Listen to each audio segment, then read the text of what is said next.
കൊച്ചിൻ കോർപ്പറേഷനിലടക്കം മുൻകാലങ്ങളിലുള്ള വിമതശല്യമൊന്നും കോർപ്പറേഷനിലില്ല.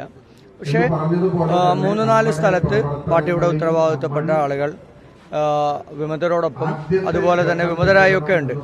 അവരെ അനുനയിപ്പിക്കാൻ വേണ്ടിയിട്ടുള്ള പ്രവർത്തനങ്ങൾ പാർട്ടി നേരിട്ട് ഉത്തരവാദിത്തപ്പെട്ട MP-യും MLA-മാരും പാർട്ടി നേതാക്കന്മാരും DC പ്രസിഡന്റ് എന്നുള്ള രീതിയിൽ ഞാനും ഒക്കെ നടത്തിക്കൊണ്ടിരിക്കുകയാണ്. അപ്പോൾ കഴിഞ്ഞ 2-3 ദിവസങ്ങളിലായി കുറേ പേരെയൊക്കെ ഞങ്ങൾക്ക് പിൻവലിപ്പിക്കാൻ കഴിഞ്ഞിട്ടുണ്ട്.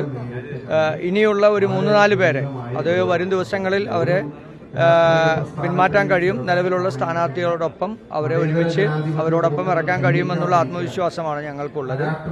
അതിലേക്ക് വരാൻ കഴിയും. കാരണം ഇന്നത്തെ രാഷ്ട്രീയ സാമൂഹിക സാഹചര്യമൊക്കെ അവർക്ക് നല്ല ബോധ്യമുള്ള ആളുകളാണ്. ചില കാരണങ്ങൾ കൊണ്ട് അത്തരത്തിലുള്ളൊരു നിലപാടുകൾ അവർ സ്വീകരിച്ച നിലപാട് തെറ്റാണെന്ന് അവർക്ക് തന്നെ അറിയാം. ഒരക്കാര്യത്തിൽ നിന്ന് പുറകോട്ട് പോകും എന്ന് തന്നെയാണ് ഞാൻ വിശ്വസിക്കുന്നത്. കഴിഞ്ഞ 5 വർഷക്കാലം നമ്മൾ ചെയ്ത പ്രവർത്തനങ്ങളും ഇനി നമ്മുടെ വിഷൻ ഡോക്യുമെന്റ് തൃക്കാക്കരയിൽ എന്താണ് നമ്മൾ ചെയ്യാൻ പോകുന്നത്? അല്ല, ഞാൻ പറയുന്നത് ജനറൽ സീറ്റ് വനിതകൾ മത്സരിച്ചാൽ എന്താ കുഴപ്പം? വിജയസാധ്യതയുള്ള വനിതകൾ മത്സരിക്കുന്നത് നല്ലതാണ്. കൊച്ചിൻ കോർപ്പറേഷനിലടക്കം 60% വനിതകളെയാണ് കൊച്ചിൻ കോർപ്പറേഷനിൽ ഞങ്ങൾ മത്സരിപ്പിക്കുന്നത്. അത് കോർപ്പറേഷനിൽ മാത്രമല്ല, സംസ്ഥാനത്തെമ്പാടും കോൺഗ്രസ് പാർട്ടി എടുത്ത ഒരു സമീപനം കുറെ കൂടി വനിതകൾ പൊതുരംഗത്തും നിയമനിർമ്മാണ രംഗത്തും രാഷ്ട്രീയ രംഗത്തും ഒക്കെ വരട്ടെ എന്നുള്ളതാണ് കോൺഗ്രസിന്റെ പൊതു നിലപാട്. ആ നിലപാട് ഈ തെരഞ്ഞെടുപ്പിൽ കുറെ കൂടി നന്നായി ചെയ്യാൻ ഞങ്ങൾക്ക് കഴിഞ്ഞിട്ടുണ്ട്.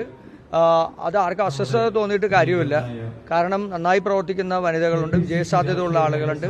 കോൺഗ്രസ് പാർട്ടി അക്കാര്യത്തിൽ ആ വിജയസാധ്യത മുൻനിർത്തിയാണ് വനിതകളെല്ലാം മത്സരിപ്പിക്കുന്നത്. അവരെല്ലാവരും ജയിക്കുകയും ചെയ്യും.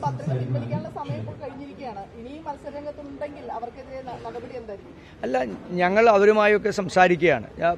ഒരു പെട്ടെന്നുള്ള ഒരു വികാരത്തിന് അടിമപ്പെട്ട് അത്തരത്തിൽ പത്രിക നൽകിയവരും ഈ പറയുന്നത് പോലെ പത്രിക പിൻവലിക്കേണ്ട സമയത്ത് പിൻവലിക്കാതെ നിൽക്കുന്ന ആളുകൾക്ക് ഒരു ചാൻസ് കൂടി കൊടുക്കും.